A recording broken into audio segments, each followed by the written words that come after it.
Ce matin, nous venons proclamer que Jésus-Christ est Seigneur. Il règne sur nos vies, sur nos familles et sur notre Église. Notre Seigneur qui est vainqueur sur le péché, vainqueur sur la mort. Et on veut lever nos voix maintenant, élever nos voix pour l'adorer. Est-ce que vous êtes prêts? Est-ce que vous voulez louer le roi?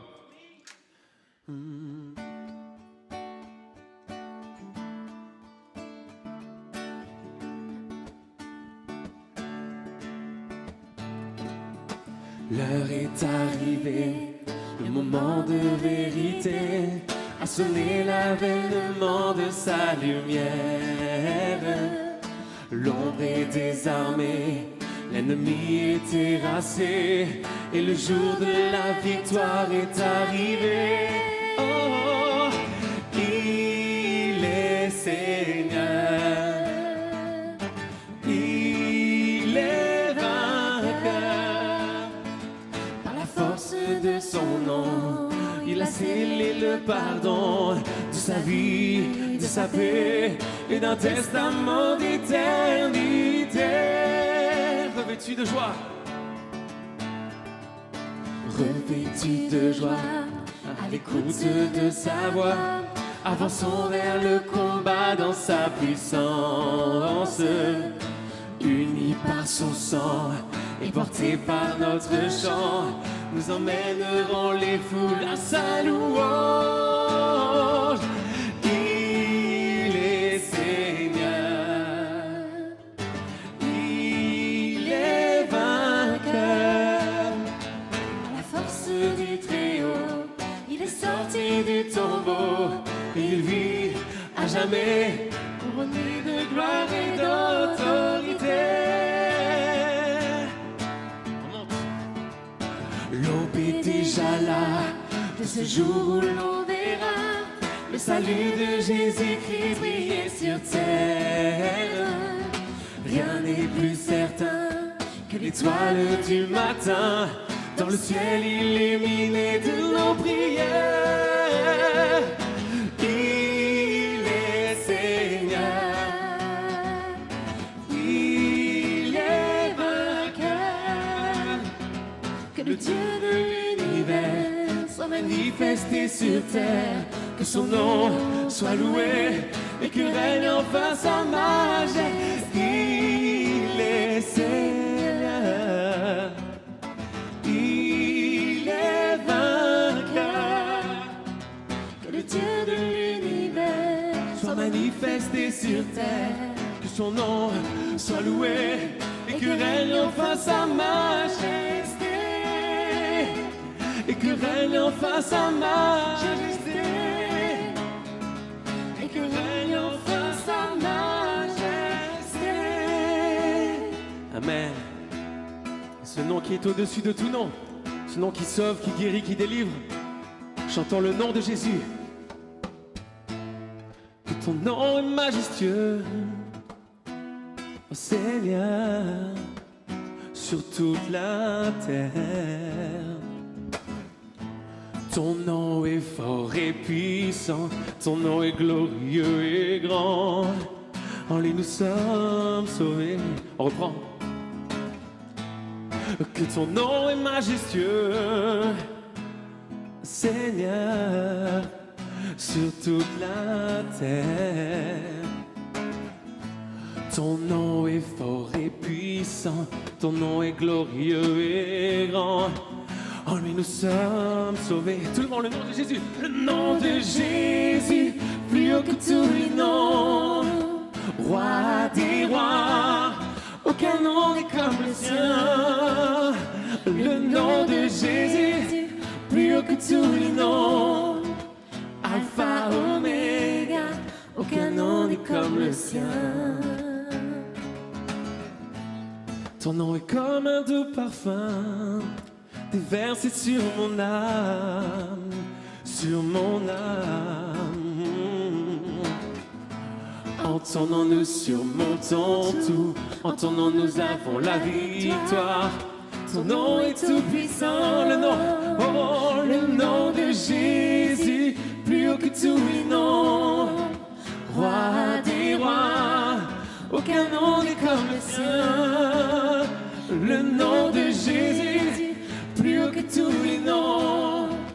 Alpha, Oméga, aucun nom n'est comme le sien. Aucun autre Dieu. Aucun autre Dieu n'a vaincu la mort que Jésus-Christ le ressuscité. Nous l'élevons plus haut. En son nom tout genou fléchit, en son nom tout homme est sauvé. Nous invoquons son nom, le nom de Jésus, le nom de Jésus, plus haut que tous les noms. Roi des rois, aucun nom n'est comme le sien. Le nom de Jésus, plus haut que tous les noms. Alpha, Oméga, aucun nom n'est comme le sien. Aucun autre Dieu n'a vaincu la mort, reprends. Aucun autre Dieu n'a vaincu la mort que Jésus-Christ le ressuscité. Nous l'élevons plus haut. En son nom tout genou fléchit, en son nom tout homme est sauvé. Nous invoquons son nom et chantons Jésus.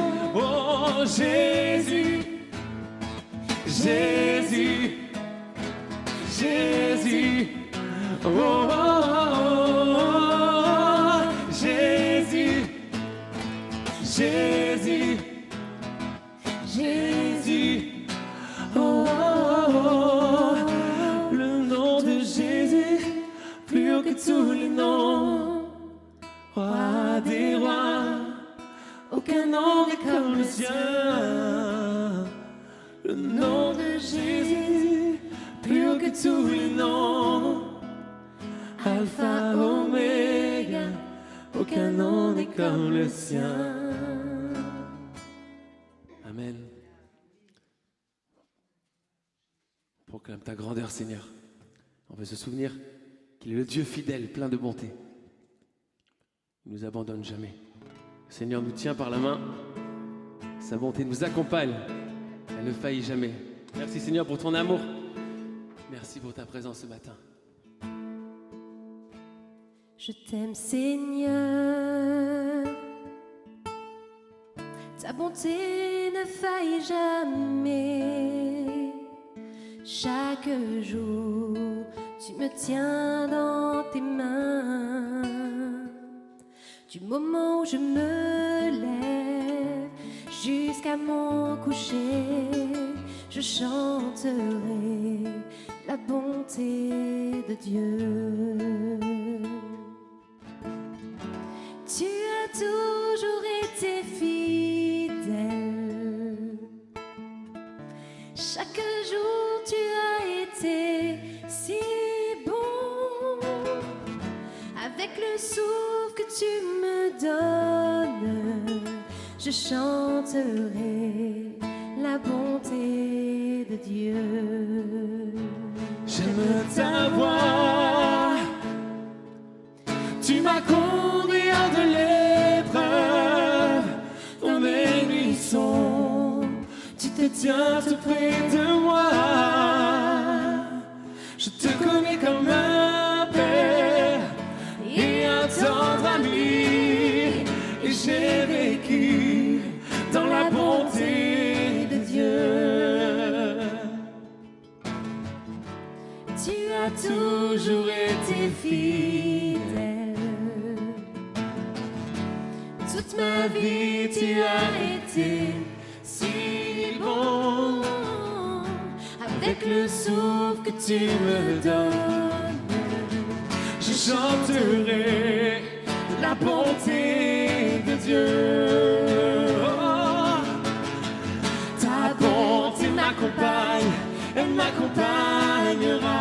Oh, ta bonté m'accompagne, elle m'accompagnera. Je répands ma vie, je te la confie. Oh, je te donne tout. Oh, ta bonté m'accompagne, elle m'accompagnera. Ta bonté m'accompagne, elle m'accompagnera. Ta bonté m'accompagne, elle m'accompagnera. Je répands ma vie, je te la confie. Oh, je te donne tout. Ta bonté m'accompagne, elle m'accompagnera. Tu as toujours été fidèle. Toute ma vie, tu as été si bon. Avec le souffle que tu me donnes, oh, je chanterai la bonté de Dieu. Oh gloire au nom de notre Seigneur. Gloire à son nom, à tout jamais. Nous chanterons sans fin tes louanges. Oh gloire à toi, oh Dieu. On reprend gloire. Oh gloire au nom de notre Seigneur. Gloire à son nom, à tout jamais, jamais. Nous chanterons Sans fin tes louanges. Oh gloire à toi, oh Dieu. Il reviendra de blanc vêtu, percer la nuit, notre Jésus, et je serai parmi les saints, captivés par sa gloire sans fin. Oh, gloire au nom de notre Seigneur, gloire à son nom, à tout jamais, jamais nous chanterons sans fin tes louanges. Oh gloire à toi, oh Dieu. Oui, gloire au nom de notre Seigneur, gloire à son nom, à tout jamais nous chanterons sans fin tes louanges. Oh gloire à toi, oh Dieu. Oui, gloire à toi, oh Dieu. Oui, j'ai trouvé, oui, ta vie et son amour parfait, car tu t'es dépouillé pour te sacrifier. Oh, nous chantons majesté. Alléluia, majesté. Ta grâce m'a trouvé tel que je suis, sans valeur, mais pour toi, perle de prix. Oh, oh, oh, majesté. Alléluia, majesté. Par son amour, je suis transformé. À genoux devant ta majesté.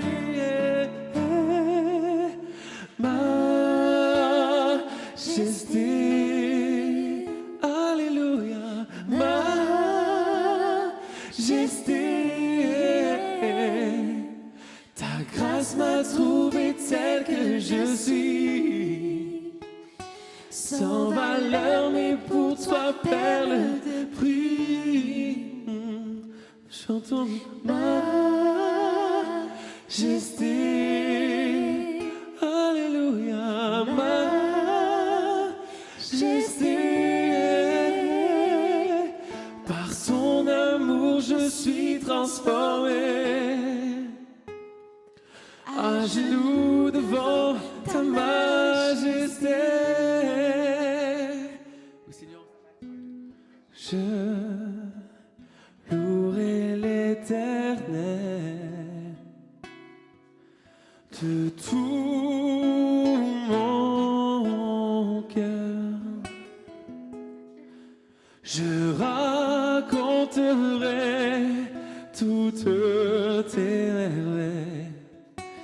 chanterai ton nom. Je louerai l'Éternel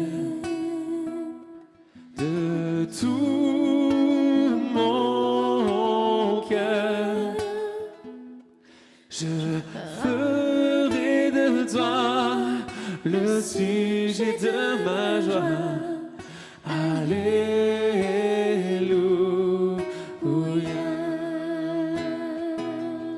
Oh, je louerai l'Éternel de tout mon cœur. Je raconterai toutes tes merveilles. Je chanterai ton nom. Oui, je louerai l'Éternel de tout mon cœur. Je ferai de toi le sujet de ma joie. Alléluia. Encore une fois, oui, je louerai l'Éternel de tout mon cœur.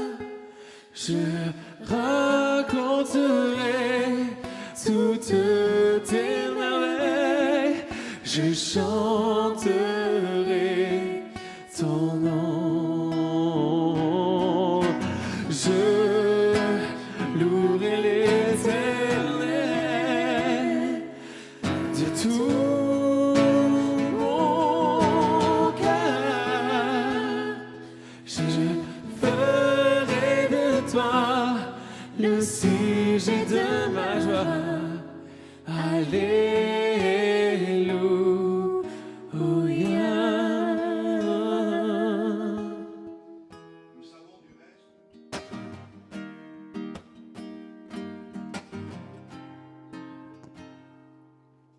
Comment te remercier pour les choses que tu m'as données, choses non méritées que tu fis par amour pour moi, avec des milliers d'anges. Je voudrais chanter tes louanges et passer le reste de ma vie à te dire merci. À Dieu, oui, à Dieu soit la gloire. À Dieu soit la gloire. À Dieu soit la gloire pour les choses qu'il a faites. Par son sang, il m'a sauvé. Par sa puissance, il m'a relevé. Adieu, soit la gloire pour les choses qu'il a faites. Oui, je veux vivre ma vie pour mon sauveur, oh oui, pour lui.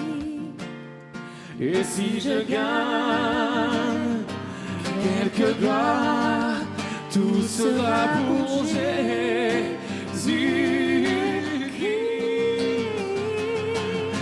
Adieu, oui, adieu, soit la gloire. soit la gloire. Adieu, adieu, soit la gloire. Adieu, soit la gloire pour les choses qui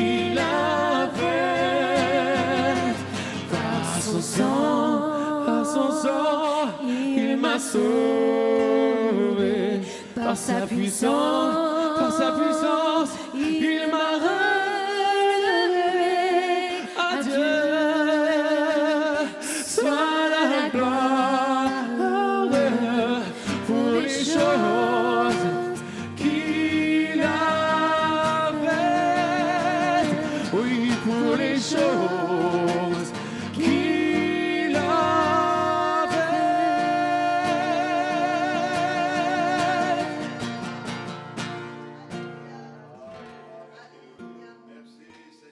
Ce matin, gloire à Dieu.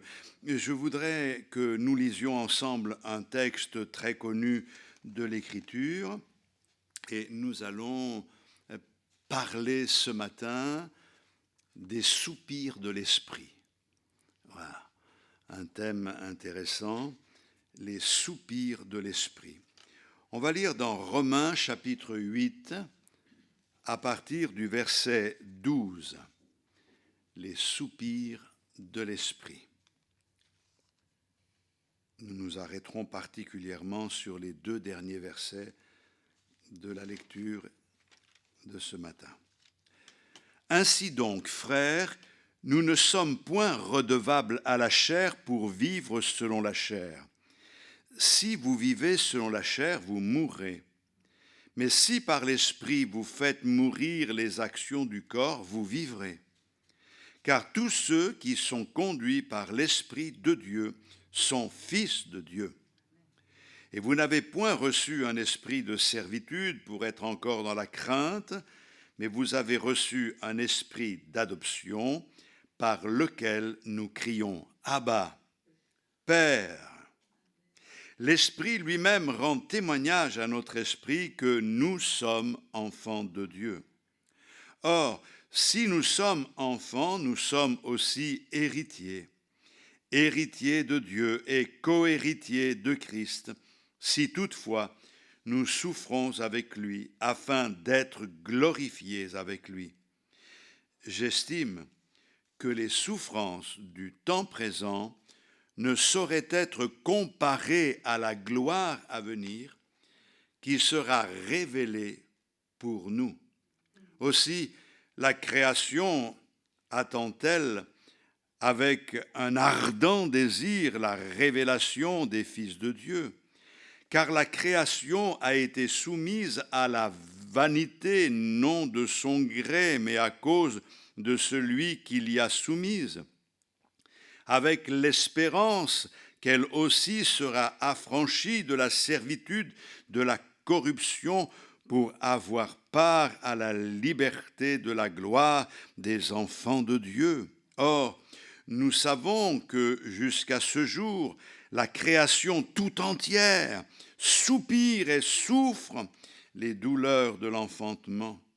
Et ce n'est pas elle seulement, mais nous aussi, qui avons les prémices de l'esprit, nous aussi, nous soupirons en nous-mêmes en attendant l'adoption, la rédemption de notre corps.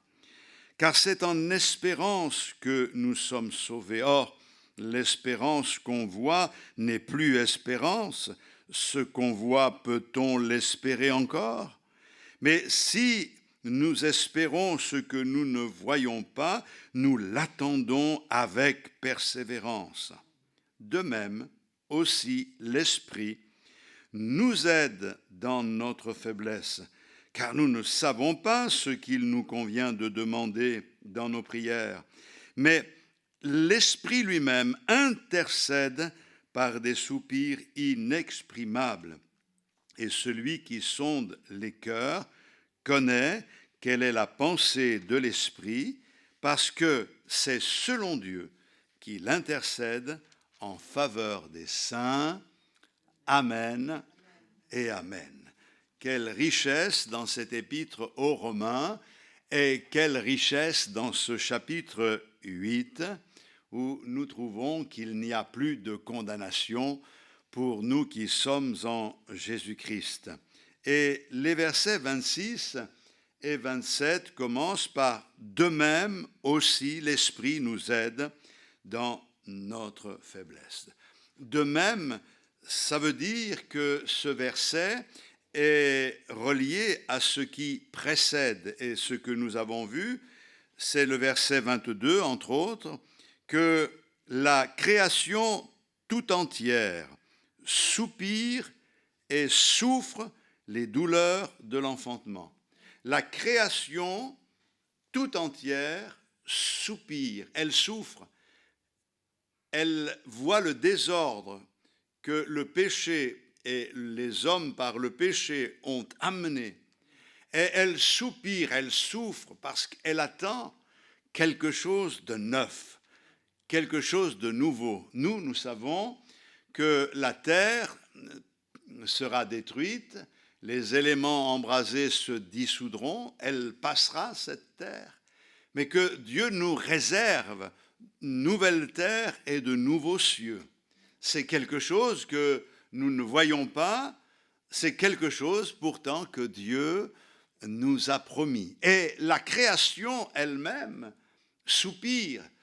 C'est un peu comme si la création nous disait « il me tarde de voir l'accomplissement de cette promesse ». Et au verset 23, « Et ce n'est pas elle seulement, mais nous aussi qui avons les prémices de l'Esprit, nous soupirons en nous-mêmes en attendant l'adoption, la rédemption de notre corps. » Il y aura de nouveaux cieux, une nouvelle terre, mais nous aurons un nouveau corps et nous connaîtrons la réalité de l'adoption, car quand il paraîtra, nous paraîtrons aussi, nous serons semblables à lui, et nous avons bien sûr dans notre cœur une espérance glorieuse. Quand dans l'Apocalypse, à la fin de l'Apocalypse, il est dit « Et l'Esprit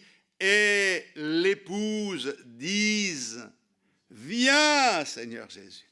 Ça veut dire quoi? C'est ce soupir. Ça veut dire que l'Église arrive à un moment où, en accord avec l'Esprit de Dieu, l'Église dit « Mais ne tarde plus, Seigneur, viens ». Vous avez vu l'état de ce monde?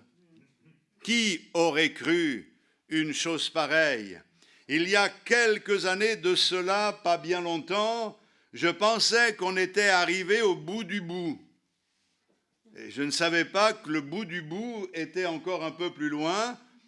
Et on voit aujourd'hui vraiment le désastre avec l'antisémitisme qui monte d'une manière incroyable. Et il n'y a plus de honte, les gens sont agressés dans la rue. Le Seigneur dit, concernant le peuple d'Israël, vous serez haïs parmi les nations, mais comme notre destin est lié au sort d'Israël, ne vous attendez pas à ce que le monde vous aime. Vous serez haïs, vous aussi. Et parce que vous marchez avec le Seigneur, vous serez incompris. Mais nous arrivons à ce moment où peut-être nous en arriverons à dire « Seigneur, on n'en peut plus maintenant, viens. Hein. » Qu'est-ce qui nous maintient encore? C'est de voir peut-être les nôtres loin du Seigneur, et on voudrait tellement qu'ils se convertissent, que la grâce du Seigneur leur soit accordée à tous. Et le verset 27 qui dit que l'Esprit lui-même a des soupirs. Verset 26. Mais l'Esprit lui-même intercède par des soupirs inexprimables, et celui qui sonde les cœurs connaît quelle est la pensée de l'Esprit, parce que c'est selon Dieu qu'il intercède en faveur des saints. Alléluia. En attendant le retour du Seigneur, nous avons besoin de l'assistance du Saint-Esprit. Nous avons besoin des soupirs de l'Esprit. J'ai souvent parlé comme cela des soupirs de l'Esprit, mais je n'ai jamais prêché sur ce sujet. Alors, je vais essayer de bien asseoir la pensée. Vous savez, dans la prière, il y a deux faces. C'est un peu comme une pièce, il y a une face et une deuxième face. La première des faces de la prière, c'est que nous sommes faibles dans la prière. Vous en convenez? À moins que vous pensiez le contraire. La deuxième face, c'est que nous avons droit à l'aide de l'Esprit de Dieu. Alors oui, nos prières sont faibles, et elles sont faibles pour de nombreuses raisons.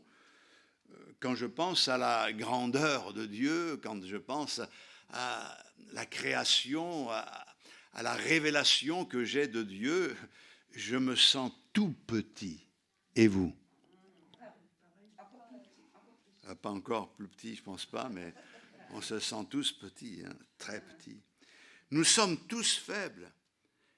Et parce que nous sommes faibles, nous avons besoin de l'aide du Seigneur.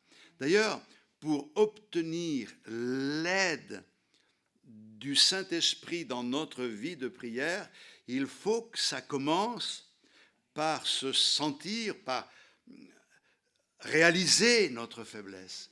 C'est parce qu'on est faible qu'on accepte l'aide, que l'on reçoit l'aide. Et cette aide nous vient de la part du Seigneur. Et notre faiblesse, ce n'est pas le fait simplement de se sentir faible parce que Dieu est grand, c'est aussi le manque de prière. Combien de temps consacrons-nous à notre vie de prière? Dans Jérémie, au chapitre 33 et au verset 3, le Seigneur dit « Invoque-moi et je te répondrai et je t'annoncerai de grandes choses. Invoque-moi !» Le Seigneur nous appelle à la prière. Il voudrait qu'on se tienne devant lui et qu'on cherche sa face. Mais souvenez-vous de cet épisode de la vie de Jésus où dans le jardin de Gethsémane, il laisse ses disciples et il s'avance pour prier et à 3 reprises, il revient et il trouve ses disciples endormis. Il dit « N'avez-vous pas pu prier 1 heure ?» Et il les exhorte à la prière. Le manque de prière, ce n'est pas simplement un désagrément, mais c'est un péché. C'est ce que nous dit 1 Samuel, chapitre 12, le verset 23. « Loin de moi aussi de pécher contre l'Éternel, de cesser de prier pour vous. » Ne pas prier nous rend faibles.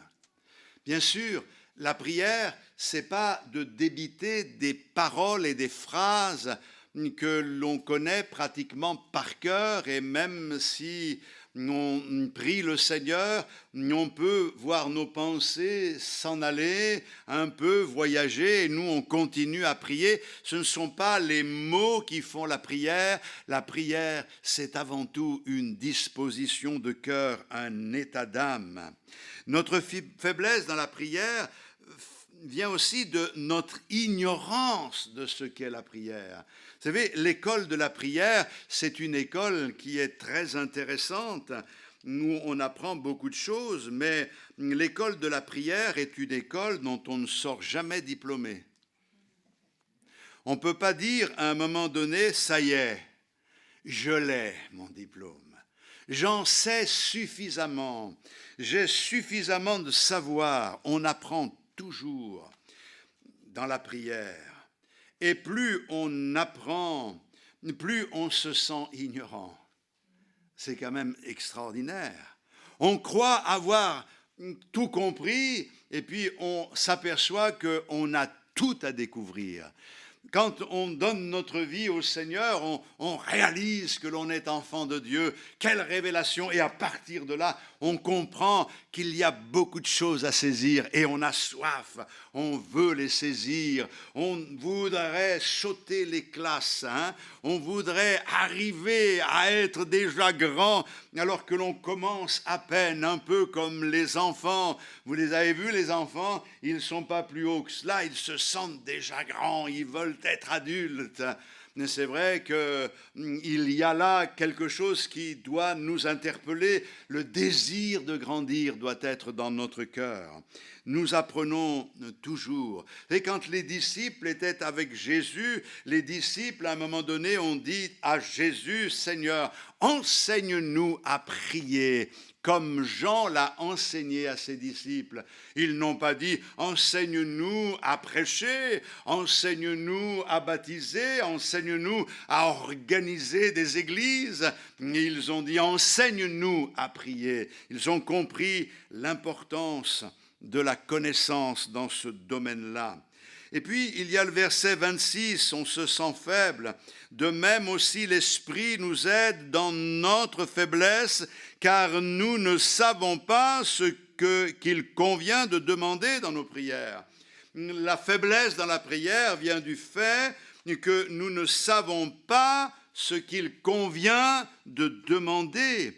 C'est la prière est soumise à des conditions, et ces conditions, nous les connaissons. Je peux en citer 4 ce matin. Premièrement, Jésus dit, ce que vous demandez avec foi, vous le recevrez. Ça veut dire que la prière demande la foi.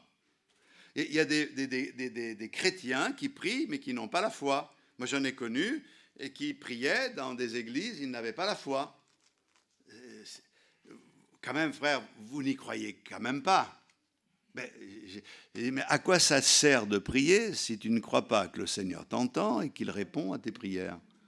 Il y a des tas de chrétiens dans le monde qui prient, mais qui ne croient pas au miracle, qui ne croient pas à l'intervention de Dieu. Mais je me demande, mais à quoi ça sert? Moi, je prie parce que je crois que le Seigneur exauce. Donc, la foi. La deuxième condition, c'est tout ce que vous demanderez en mon nom, eh bien, le Seigneur dit, vous le recevrez. Nous devons prier au nom de Jésus, c'est-à-dire que nous entrons dans son plan. Mais cela nous amène à une autre condition. Dans Jean au chapitre 15, vous le connaissez bien, le cep, le sarment, il dit, si vous demeurez en moi et que mes paroles demeurent en vous, demandez ce que vous voudrez, et cela vous sera accordé. C'est pas demandez ce que vous voudrez et cela vous sera accordé. C'est demeurez en moi et que mes paroles demeurent en vous. Ça veut dire que l'important aujourd'hui pour nous chrétiens de la dernière longueur, si je peux dire, c'est vraiment de revenir à l'Écriture, de nous attacher à l'Écriture et de ne pas ni ajouter ni retrancher ce qui est écrit est écrit. Et puis il y a une quatrième condition, c'est l'incapacité à savoir quoi demander selon sa volonté. Il est dit dans 1 Jean au chapitre 5, 1 Jean au chapitre 5, le verset 14, « Nous avons auprès de lui cette assurance que si nous demandons quelque chose selon sa volonté, il nous écoute. » Ce qui veut dire que nous demandons parfois des choses qui n'entrent pas dans la volonté du Seigneur. Et nous avons raison, quelquefois, de dire merci Seigneur pour les prières que tu n'as pas exaucées. C'était le cas du prophète Élie et qui demande la mort parce qu'il est découragé et il est dans l'abattement, il croit qu'il est seul, mais Dieu n'a pas exaucé cette prière parce que sa volonté était de l'utiliser encore. Et heureusement pour lui, quand il a été enlevé au ciel sans passer par la mort, il a dû, à un moment donné, réaliser que c'était une folie de demander la mort. On demande peut-être la mort quand on est dans l'abattement, quand on est désespéré, mais Dieu n'a pas dit son dernier mot. Que ta volonté se fasse. Et quelquefois, on dit, ouf, merci Seigneur. C'était pas ta volonté. Merci Seigneur, parce que maintenant j'y vois un peu plus clair. Donc cela nous amène à l'autre côté de la médaille. Ça, c'est pour la faiblesse. L'autre aspect de la prière, c'est que l'Esprit nous aide à prier. Il nous aide à prier déjà en intensifiant notre désir de prier. Bien sûr, il faut déjà commencer. On dit que l'appétit vient en mangeant. Et la prière, c'est pareil. Moins tu pries, moins tu as envie de prier. Et si tu pries, laisse le Seigneur intensifier ce désir dans ton cœur. La prière, ce désir de prier. Attention, je veux vexer personne hein, ici. Ce n'est pas du tout mon intention. Et si quelquefois j'ai vexé quelqu'un, ce n'est pas dans le but de lui faire du mal, c'est pour dire les choses telles qu'elles sont. Certains prient avec une telle éloquence qu'on se demande s'ils prient pour être entendus de Dieu ou s'ils prient pour être entendus des hommes. Alors, je pense que c'est important qu'on le réalise. Et quand on est tout jeune converti, on n'ose pas se lancer dans la prière parce qu'on sait que les autres vont nous écouter et on peut avoir un complexe. Ne vous complexez pas. Quand vous priez dans l'assemblée, vous priez le même Dieu que lorsque vous êtes dans votre chambre. Et personne n'a à juger ce que vous exprimez. L'important, c'est que vous vous adressiez à Dieu et que la prière ne soit pas le centre de communication. Je veux informer mes frères de ce qui se passe. Ce n'est pas cela du tout. Un pasteur a donné cette citation, « Les meilleures prières sont les plus simples et les plus courtes ». Alors, c'est pour cela que tout à l'heure je disais que ce ne sont pas les mots qui font la prière, c'est la disposition de cœur. Ça ne veut pas dire, je dis 3 mots, merci, voilà, c'est bon. C'est, je prends du temps dans la prière. Et la prière, c'est être auprès du Seigneur. C'est être en communion avec le Seigneur. Ce n'est pas toujours lui parler, c'est aussi l'écouter. Lorsque Pierre a marché sur l'eau, voyant ce qui se passait, il a coulé. Et au moment où il coule, il fait une belle prière, très efficace. Il dit 3 mots, « Seigneur, sauve-moi !» Et aussitôt, le Seigneur le saisit par le bras et le sort de l'eau.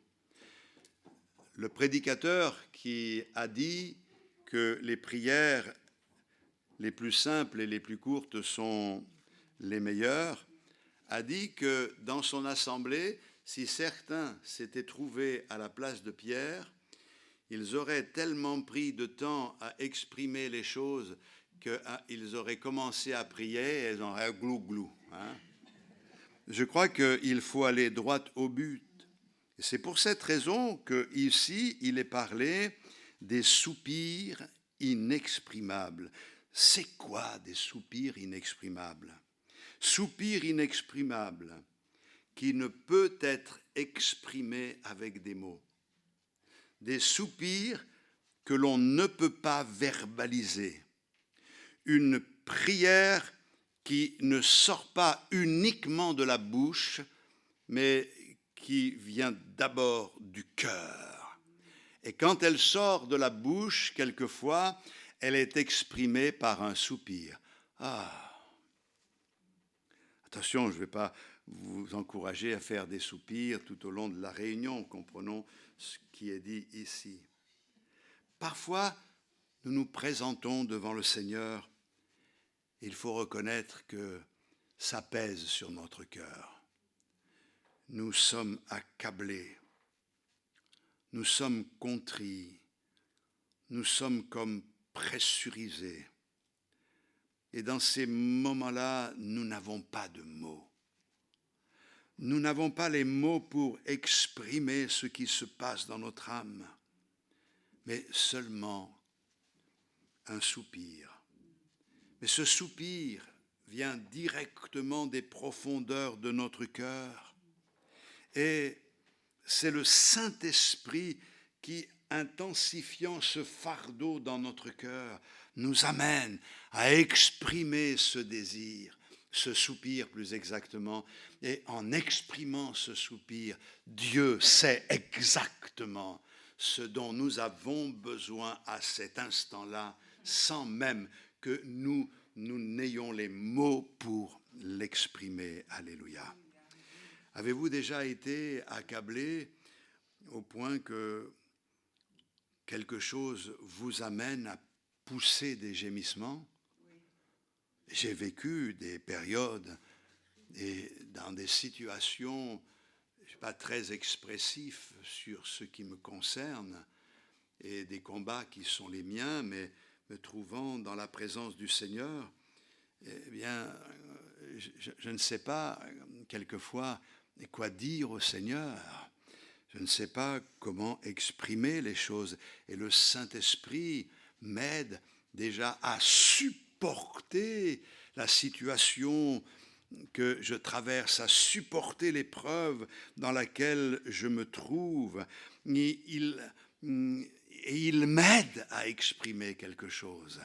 Ensuite, le Saint-Esprit peut intensifier dans mon cœur un fardeau que peut-être nous n'avions pas compris qu'il était urgent de prier pour ce sujet. Et quelquefois, le Seigneur met sur notre cœur un fardeau et on prie pour cela sans savoir pourquoi. Ce sont les soupirs de l'Esprit dans notre cœur. Souvent dans nos prières, eh bien, nous ne savons pas comment nous y prendre. Et souvent nos prières sont fades. Souvent nos prières n'ont pas de relief. Il faudrait revenir à l'enseignement de la parole de Dieu. Jacques dit au chapitre 5 et au verset 16, la prière fervente du juste a une grande efficacité. Et fervente, ça veut dire une prière qui est continuelle. Mais fervente, ça veut dire aussi une prière ardente. La prière continuelle, ardente, du juste a une grande efficace. C'est la parole de Dieu qui le dit. Et pour que nous comprenions qu'il faut sortir de la tiédeur, il faut que l'Esprit de Dieu allume un feu en nous. Et c'est son action quand l'Esprit agit dans notre vie. Et la Bible dit, dans ce verset 26, de même aussi, l'Esprit nous aide dans notre faiblesse, car nous ne savons pas ce qu'il nous convient de demander dans nos prières, mais l'Esprit lui-même intercède par des soupirs inexprimables. Ça peut poser un problème, ce texte, parce qu'il est dit que l'Esprit lui-même intercède pour nous par des soupirs inexprimables. La dernière phrase dit « Celui qui sonde les cœurs connaît quelle est la pensée de l'Esprit, parce que c'est selon Dieu qu'il intercède en faveur des saints. » Alors, nous pouvons attester ce matin qu'il n'y a pas 2 ou 3 médiateurs entre Dieu et nous. Il y en a combien? Ah, on est d'accord, c'est ça là. Parce que là, on est en train de dire que l'Esprit intercède pour nous. Ah, ça ne vous pose pas. Mais il faut comprendre les choses. Jésus est le seul médiateur entre Dieu et les hommes. Il ne veut pas rester tranquille, le pitchoun? Dieu est le seul médiateur, le seul intercesseur. Il intercède pour nous dans la prière. C'est ce que nous dit la parole de Dieu dans différents textes. Il est notre avocat, c'est lui qui se présente devant le Père. L'intercession du Saint-Esprit n'est pas qu'il intercède pour nous auprès du Père. En fait, nous avons une double intercession. Nous avons l'intercession de Jésus qui, au ciel, parle au Père pour nous, et nous avons l'intercession du Saint-Esprit qui parle à nous du Père. Et c'est un petit peu différent. Nous avons un intercesseur, c'est Jésus. Et un prédicateur écossais, Robert McKean, a dit ceci: si je pouvais entendre Christ prier pour moi dans la pièce d'à côté, je n'aurais pas peur d'1 million d'ennemis. Mais ce n'est pas une question de distance. Car par la foi, ce matin, nous pouvons entendre l'intercession de notre Seigneur Jésus-Christ. Vous savez que le Seigneur intercède auprès du Père pour nous? Et vous vous souvenez de ce que Jésus disait? Je sais que tu m'exauces toujours. Alléluia. Ce n'est pas une question de distance. Le Seigneur le fait. Et je veux entendre la prière du Seigneur ce matin. Je voudrais tant comprendre les mots qu'il prononce. Ce sont des mots d'amour. Il ne nous condamne pas auprès du Père. Il intercède en notre faveur. Mais maintenant, le Saint-Esprit en nous nous parle de la part du Père. Nous ne savons pas comment prier. Nous ne savons pas comment prier selon la volonté de Dieu, comment déterminer la volonté de Dieu. Et un des moyens, c'est vraiment d'obéir à la parole de Dieu et de s'y soumettre, et nous le savons.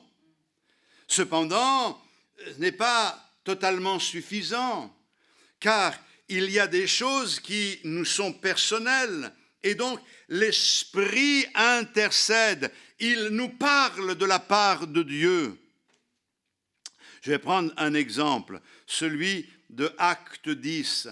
Vous vous souvenez qu'il est interdit à un juif d'entrer dans la maison d'un incirconcis. Et au chapitre 10 des Actes des Apôtres, il y a ce fameux passage où Pierre est interpellé par le Saint-Esprit. Et je lis avec vous, si vous le voulez bien, dans ce chapitre 10, verset 17, « Tandis que Pierre ne savait en lui-même que penser du sens de la vision qu'il avait eue, voici les hommes envoyés par Corneille s'étant informés de la maison de Simon, se présentèrent à la porte et demandèrent à haute voix si c'était là que logeait Simon, surnommé Pierre. Et comme Pierre était à réfléchir sur la vision, l'Esprit lui dit, voici 3 hommes te demandent, lève-toi, descends et pars avec eux sans hésiter, car c'est moi qui les ai envoyés. Il a fallu que l'Esprit de Dieu amène Pierre à sortir de son confort. Il avait, lui, les limites, elles étaient là. Tu n'entres pas dans la maison d'un incirconcis. Mais la volonté de Dieu n'était pas là. La volonté de Dieu était que l'incirconcis entende le message de l'Évangile et passe de la mort à la vie et ouvre ainsi la porte à la conversion de toutes les nations, car en Abraham, ce n'est pas le peuple d'Israël seulement qui est béni, mais toutes les familles de la terre. Et ça, c'est quelque chose de très important. Lorsque nous essayons de définir quelle est la volonté de Dieu, lorsque nous sommes là peut-être dans l'hésitation, l'Esprit de Dieu, parce que nous sommes soumis à la parole de Dieu et parce que nous obéissons au Seigneur et parce que nous aimons le Seigneur et que notre désir est de faire sa volonté, l'Esprit de Dieu, par des soupirs inexprimables, nous montre ce qu'il y a à faire. Bien sûr, il y a une maturité spirituelle qui doit être la nôtre et qui nous permet de comprendre quelle est la volonté de Dieu. Quand Paul a voulu prêcher l'évangile en Asie, l'Esprit de Dieu l'a empêché, nous dit l'Écriture. Et le terme est très fort. Je ne sais pas comment il s'y est pris, mais bon, il n'y a pas eu de doute là. Alors il a dit, on va aller en Bithynie, vers le sud maintenant. Et là, il est dit, l'Esprit de Dieu ne lui permit pas. C'est moins fort. Ça veut dire que comme il a essuyé un revers, il se dit, je vais être quand même attentif. Et là, dans son cœur, il comprend, ce n'est pas la volonté de Dieu. Jusqu'au moment où, dans la prière avec Silas et l'équipe missionnaire, il a une révélation et Dieu lui dit, ma volonté c'est que tu ailles à Philippe, en Macédoine, que tu prêches là le message de l'Évangile. Et il y va. Plus tard, quand l'Esprit de Dieu, parce qu'il était à l'écoute du Seigneur, l'apôtre Paul, il a appris à être à l'écoute du Seigneur, l'Esprit lui dit, tu vas aller à Rome. Et le même Esprit lui dit, si tu vas à Rome, attention, réfléchis bien avant. C'est étonnant quand même. Tout le monde lui dit, il ne faut pas y aller, comprends, tu vas souffrir et tout. Mais lui, il a senti les soupirs de l'Esprit. Il a compris dans son cœur que la volonté de Dieu était qu'il aille à Rome. Et il était prêt à en payer le prix. Je peux vous dire que s'il n'était pas allé, il n'aurait pas perdu son âme. Il aurait continué à servir Dieu, mais il passait à côté de quelque chose de précieux. À Rome, il a été malmené, il a été en prison, et là, il a commencé à évangéliser malgré tout. Il vous a encouragé, il m'a encouragé à nous réjouir dans le Seigneur. Et là, il a commencé à écrire sous l'inspiration du Saint-Esprit toutes les épîtres qui sont à la base de notre foi.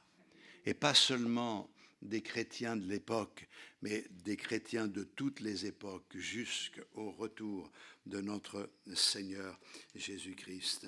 Alléluia, que Dieu soit béni. Il a compris la volonté de Dieu.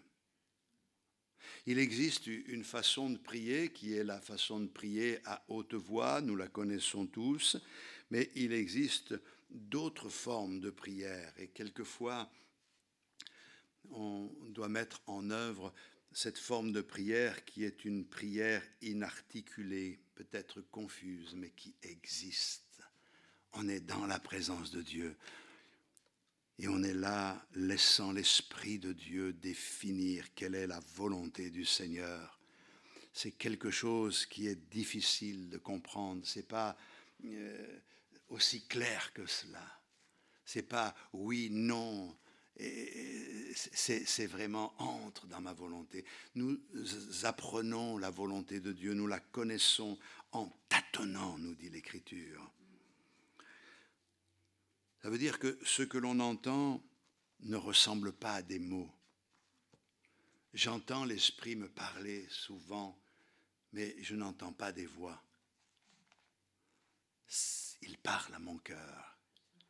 Quelquefois, on y prend point garde.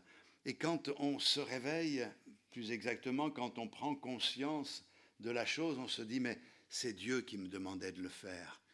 Et moi, je suis passé à côté. Il faut que l'on apprenne à être sensible, afin que notre prière qui vient du cœur soit accompagnée d'actes, de positionnement. C'est toujours en accord avec l'Écriture, et c'est toujours dans le respect de la gloire de notre Seigneur. La prière qui s'exprime par des soupirs. Alors, bien sûr, ça ne veut pas dire que maintenant, tous ceux qui prient, vous devez soupirer, vous allez venir dans nos cultes et vous allez faire ouf. Surtout quand le prédicateur aura fini de prêcher. Ouf. Non, c'est pas ça. Il faut que nous ayons notre place. Et regardez ce qu'il est dit, le verset 27.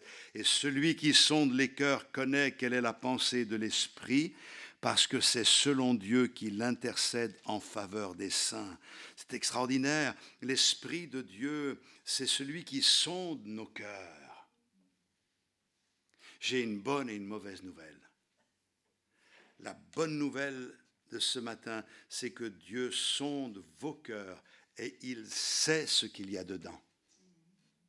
La mauvaise nouvelle, c'est que Dieu sonde vos cœurs et il sait ce qu'il y a dedans. C'est que ça permet de réfléchir à une chose, c'est que avec le Seigneur, nous devons être sérieux. Quand il est parlé de la crainte de l'Éternel qui s'emparait de chacun, c'est sont pas des mots, c'est une réalité. La crainte, c'est de l'amour avec un désir de ne pas heurter la sensibilité de notre Seigneur, de ne pas faire quelque chose qui va à l'encontre de ses désirs. On ne peut pas tricher avec lui. Il sait ce qu'il y a dans ton cœur. Il sait ce qu'il y a au profond de ton âme. Il le sait, le Seigneur. C'est quelque chose que nous devons réaliser, donc ne trichons pas, mais en même temps, c'est réjouissant. Le Seigneur nous connaît. Ça veut dire que même quand on ne sait pas exprimer les choses comme il faut, il voit, il sait.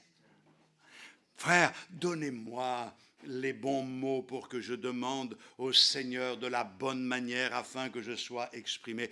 Parle avec ton cœur. Le Seigneur sonde ton cœur et le Seigneur voit ce qu'il y a dans notre cœur. Il connaît aussi la pensée de l'Esprit, c'est-à-dire que lorsque le Seigneur nous parle, il nous parle par son Esprit qui connaît la pensée de l'Esprit. Ça rejoint aussi les paroles que Jésus nous a dites. Il prendra de ce qui est à moi et il vous l'annoncera. Il sait, il connaît, il est Dieu et il nous communique. Et la clé de ce texte, c'est que c'est selon Dieu qu'il intercède pour les saints. Il cherche à nous amener dans la volonté. Je ne parle pas de ceux qui ont décroché parce que finalement, ils pensent que l'évangile, c'est ou du spectacle ou de la comédie. Je pense à vous, à votre sincérité, à votre engagement. Mes frères et sœurs, je le souhaite de tout mon cœur. Soyez engagés. L'Esprit de Dieu connaît la pensée de Dieu et il nous la communique pour nous apprendre à marcher selon ses plans, selon Dieu. Et il intercède de cette manière-là pour qu'il y ait une cohérence, une unité, et que cette unité nous amène à cette force. Gloire à notre Seigneur. Prier selon la volonté de Dieu, c'est prier dans l'Esprit. C'est ça, prier dans l'Esprit. C'est prier dans la volonté de Dieu. La volonté de Dieu, j'ai besoin de la connaître. L'Esprit de Dieu intercède. Il prend les informations auprès du Père et il nous les donne. On a du mal à les saisir. Ou alors, il nous fait prendre conscience qu'il y a un besoin et il nous le dit. À nous d'assumer. Attention, si l'Esprit de Dieu met sur votre cœur quelque chose, un sujet, vous n'avez pas besoin de comprendre. Priez pour cela. Mais si vous ne le faites pas une fois, vous ne le faites pas deux fois, vous ne le faites pas trois fois, pourquoi viendrait-il vous solliciter? Il en sollicite d'autres. Et puissiez-vous dire au Seigneur, je suis à ta disposition. Alors, on va voir rapidement deux exemples. Le premier exemple, c'est l'exemple de Jésus. Deux exemples de ces soupirs de l'Esprit. L'exemple de Jésus. Alors, la nuit qui a précédé la crucifixion, Jésus s'est rendu à Gethsémané. Jésus est terriblement accablé. On le trouve ici, mon âme est triste à mourir. Mon âme est triste jusqu'à la mort, à mourir, comme vous voulez. Il est accablé au point que dans son combat, des grumeaux de sang tombent de son front jusqu'à terre. C'est une intercession avec une telle intensité qu'il a même des vaisseaux au niveau de la tête, capillaires ou un peu plus bas, qui laissent couler le sang. Il se prosterne face contre terre, il prie et il dit, Père, éloigne de moi cette coupe. Il prie, il demande à Dieu. Était-ce la volonté de Dieu que cette coupe soit éloignée de lui? Alors, comprenons bien, il n'était pas obligé d'aller jusqu'à la mort, parce qu'il n'avait rien fait de mal. Il pouvait remonter au ciel sans passer par la mort.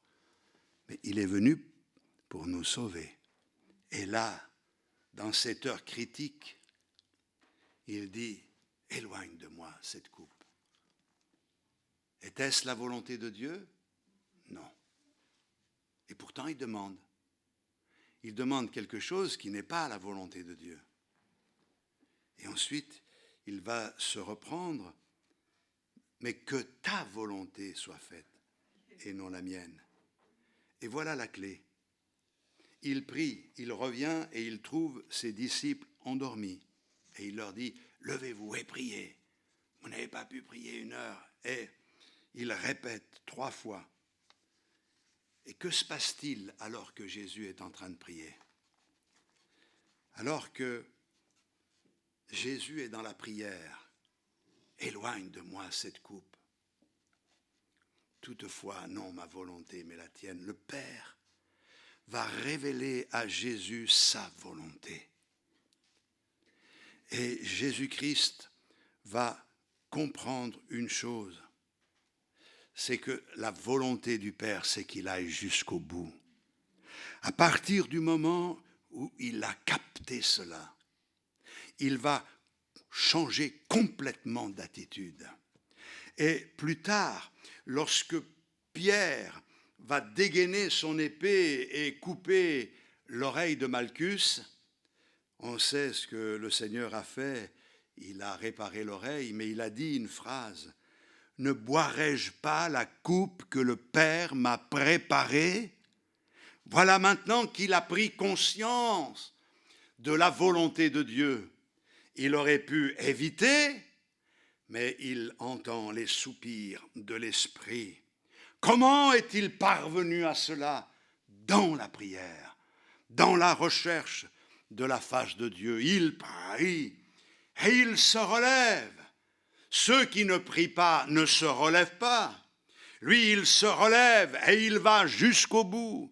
Et nous pouvons bénir ce matin le Seigneur de l'exemple qu'il nous donne. Mais je vais prendre un autre exemple. C'est l'exemple de la vie d'un pasteur. En 1983, la mère d'un pasteur a eu un cancer qui s'est métastasé dans les os et dans le système lymphatique. Elle vivait chez son fils, donc chez lui, et ça a été une période très difficile pour toute la famille. Pendant une période, il conduisait sa mère à l'hôpital à 45 minutes de chez lui pour qu'elle puisse avoir sa chimiothérapie. Et il dit que les moments qu'il a passés avec sa mère dans tous ses voyages en voiture au cours des derniers mois de sa vie ont été tellement précieux pour lui. Dieu a permis cela. Et pendant toute cette période, il a prié, il a dit « Seigneur, guéris ma mère. Seigneur, délivre-la au nom de Jésus. » Et puis, il était encouragé parce que, annonçant l'Évangile, il fallait qu'il fasse preuve de foi, n'est-ce pas? Mais il a quand même dit « Mais que ta volonté soit faite et pas la mienne. » Il priait au nom de Jésus avec une foi réelle, mais la situation ne changeait pas. Il disait « Merci Seigneur parce que tu l'as guéri. Allez, je prends autorité maintenant. » Parce qu'il y a toutes sortes de doctrines qui circulent. Il faut prendre autorité. Au nom de Jésus, je prends autorité. D'accord, mais ça ne changeait rien. Il y en a d'autres qui l'ont formulé d'une autre manière. J'ai vu ça ces derniers jours. Maintenant, je te guéris au nom de Jésus. Non, non, tu ne guéris personne. Il n'y a que le Seigneur qui guérit.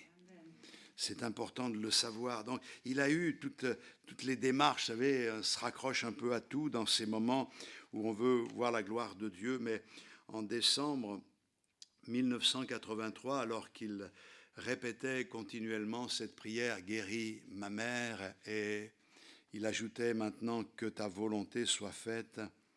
Il était dans la prière et à ce moment-là, il a senti quelque chose se passer dans son cœur. L'Esprit de Dieu lui a parlé, mais pas par des mots, mais il a quand même décodé le message. Et ce message disait, David, parce que c'était son prénom, c'est son prénom, « Je ne vais pas la guérir comme tu le souhaites. Ta maman je vais la guérir définitivement. Et il dit qu'à ce moment-là, il a compris ce que le Seigneur était en train de lui dire. Il allait la prendre pour l'amener au ciel, la guérir complètement.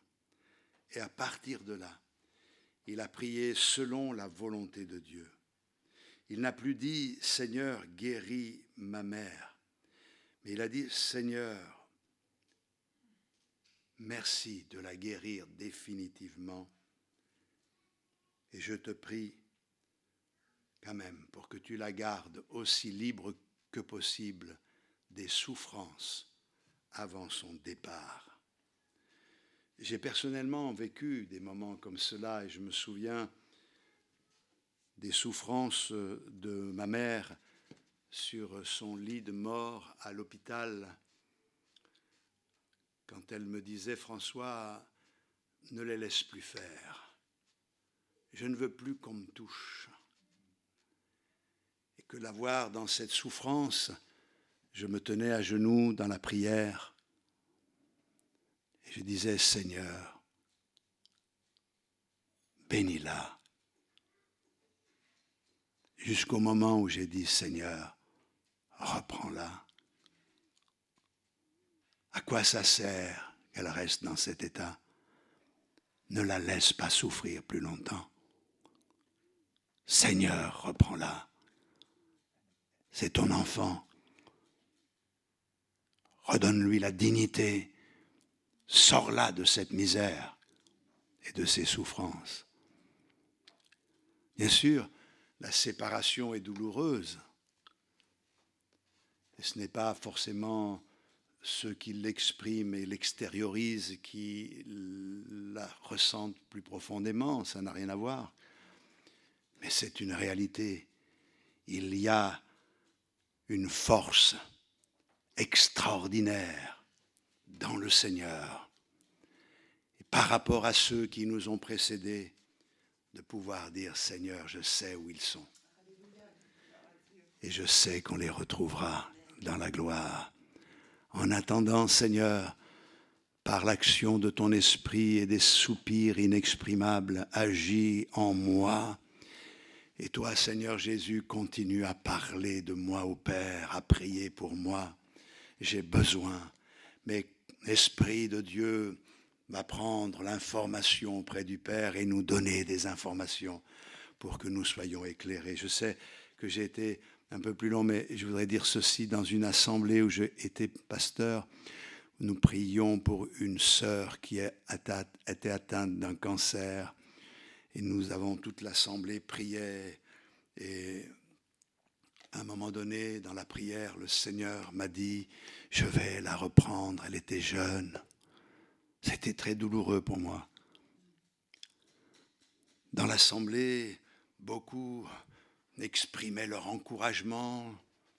Il y en a même qui ont donné des dons spirituels, s'adressant directement à la personne en disant que le Seigneur allait la guérir. Donc il a fallu que j'aille rendre visite à cette famille armée des forces que le Seigneur peut donner dans ces moments-là. Et j'ai dit à cette famille, préparez-vous, parce que le Seigneur ne va pas la guérir. Ne vous raccrochez pas à des choses qui vont vous frustrer, vous décevoir. Elle a sa place auprès du Seigneur. Et son départ ne sera pas une ruine. Le Seigneur compensera, il donnera sa paix, il vous aidera à assumer, mais vous devez vous préparer. Ça n'a pas été bien reçu, mais dans la semaine, le Seigneur a repris cette sœur. La famille a été quand même préparée parce qu'elle a réalisé à un moment donné que certainement, il y avait là une parole de Dieu. Nous, on pense qu'il faut toujours que ça se termine comme on veut. Mais notre espérance est dans le Seigneur. Seigneur, guéris-nous entièrement tous et que nous ayons la joie d'ouvrir les yeux dans ta présence. Amen. Seigneur, sois béni. Nous t'aimons de tout notre cœur et te remercions pour l'aide que tu nous apportes en toute occasion. Merci pour l'intercession de Jésus-Christ et merci pour l'intercession du Saint-Esprit. Seigneur, continue à agir dans nos vies pour que même par des soupirs qui ne peuvent être exprimés par des mots, nous puissions comprendre quelle est ta volonté et que notre attachement pour toi soit de plus en plus fort. Je te prie pour tous mes frères et sœurs ici réunis, mais pour bien d'autres encore, aide-nous à grandir dans la foi et à être authentiques et vrais en toutes choses. À toi et à toi seul soit toute la gloire, dans le précieux nom de Jésus notre Sauveur. Amen. Amen et Amen. Gloire au Seigneur. Alléluia. Que le Seigneur vous bénisse et je vous souhaite vraiment le meilleur et que la grâce du Seigneur vous accompagne chaque jour. Bon retour à tous.